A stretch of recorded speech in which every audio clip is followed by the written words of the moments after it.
Dexter Season 6 episode review video. Before I get into that though, pretty important, if you are caught up to the point where I am at rewatching or watching Dexter, or you're just not entirely sure, then you definitely need to take the initiative and pay attention to the episode's title, which of course I'll mention, as well as put in the description for you. If that happens to be the case and you're not caught up, it would be my recommendation that you don't watch this video any further to avoid any potential spoilers. This will be Dexter Season 6 Episode 3.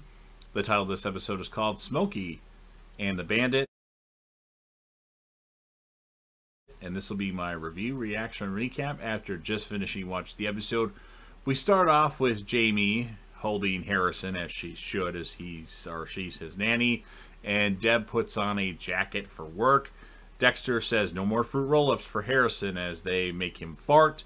Travis tells Nathan he needs to repent for his sins, as Nathan was the guy that was running and saw Travis down at the end of the last episode.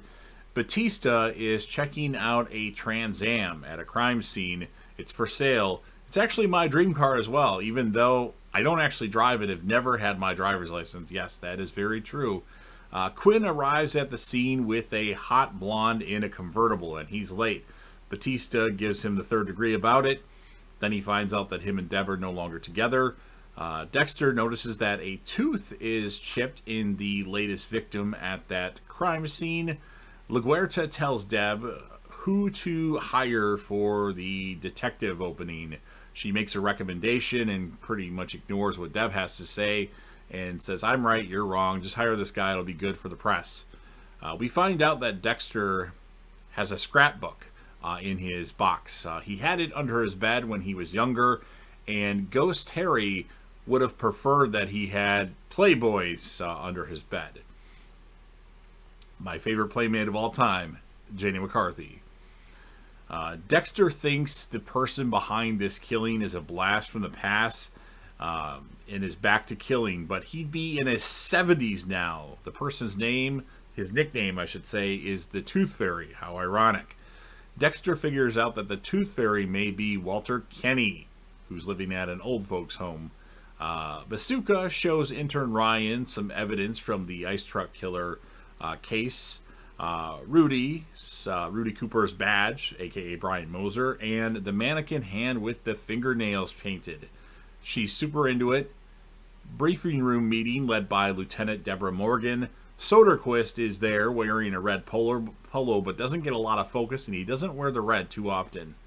LaGuerta gives her 2 cents during the morning meeting or afternoon meeting or whatever time of day it is, and Deb is annoyed, possibly pissed. Travis wants Nathan to tell God he's sorry, and then Travis asks Geller how long do they have to make him suffer. Dexter goes golfing with Walter Kenny, and Walter just complains and ends up hurting his back and needs to go. And Dexter finds out that Walter Kenny has a dental implant, the same one that partially was taken from the victim at the crime scene. Brother Sam calls Dexter and says that his car is ready. Sam wants Dexter to go to church and witness Nick getting baptized. Deb has to vent or her head is going to explode to Dexter. He's able to calm Deb down. That's a good brother for Dexter, or good brotherly advice from Dexter. Dexter goes to pick up Walter Kenny so he can help him run errands. He tells Dexter to pick up his prescription as well as beer and some dirty magazines. Dexter can't believe that this man has inspired him to keep a scrapbook. Walter Kenny has Dexter drop him off at a storage facility, and he says he'll take the bus home. Quinn flirts with intern Ryan, but she kind of rejects him, and it surprises Quinn. Geller tells Travis that Nathan's ready. Walter Kenny was in the storage thing for over 2 hours, and Dexter goes in there and he finds a canister or box of teeth. Walter Kenny is the Tooth Fairy. Wow. And of course the dirty magazines and the beer. Walter calls and says he doesn't know where he is. Apparently he got off at the wrong stop. So Dexter comes to the rescue, and wow, Walter Kenny pulls a gun out on Dexter. He says he saw his registration when Dexter was getting him his stuff, and he Googled to see who he is, and he knows that he's Miami Metro, and he wants to know how he got onto him. So Dexter purposely crashes into a fence. Masuka asks intern Ryan out on a date, and she actually says yes. Deb tells LaGuerta she's interviewing Mike Anderson, who wasn't the choice that who wasn't the choice that LaGuerta had recommended or wanted.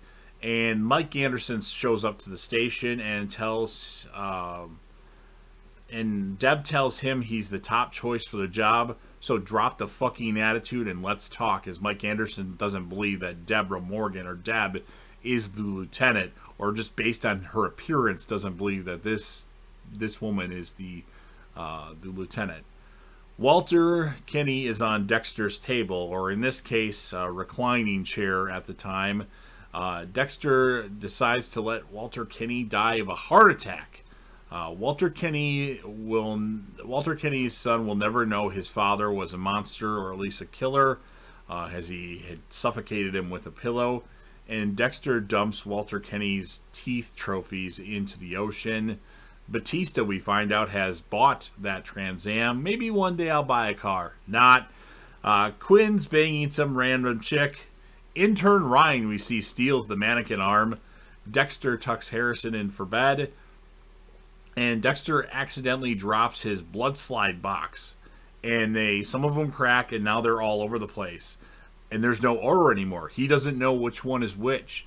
And then the episode ends with a bunch of horses going down the street with mannequin parts and parts of a human, most likely Nathan's, parts as well. And that is the end of the episode. So, again, this religious shit in season 6, I don't know. I just don't get into it at all. However, I will say this. I actually like Walter Kenny as a villain. I think this was actually a good episode for what it was. So I'm actually surprisingly going to score this episode an 8.5 out of 10. I was thinking I was going to score it somewhere in the 7s, but I'm going to give it an 8.5. My character of the episode, you could go with Walter Kenny or Masuka. It's a coin flip in my opinion. I'm going to give it to Walter Kenny. As far as our female lead in this episode, well, Deb. Deb seems to be dominating the female role.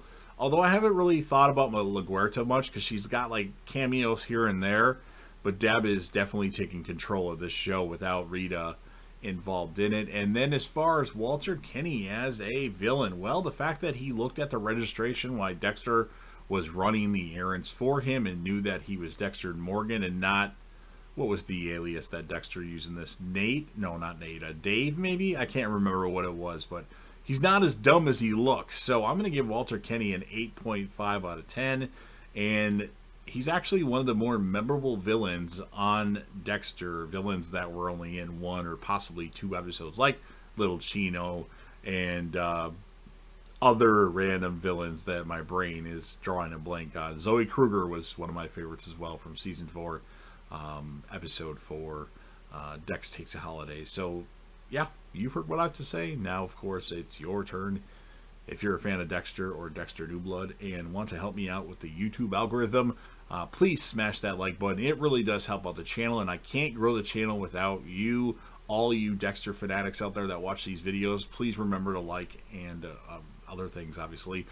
Share the video with whomever you want, or put the video on your social media platform. Don't forget to sound off in the comment section about what your thoughts are in this episode of Dexter. What would you score it? Who would be your male and female character of the episode? If you want to rate Walter Kenny, that's fine as well. And what was your favorite moment? And then, of course, last but certainly not least, don't forget to hit that sub button. You're watching the video anyway. Subscribe to the channel, join the team, show your damn support, and be a part of something special. And J-Dev will return.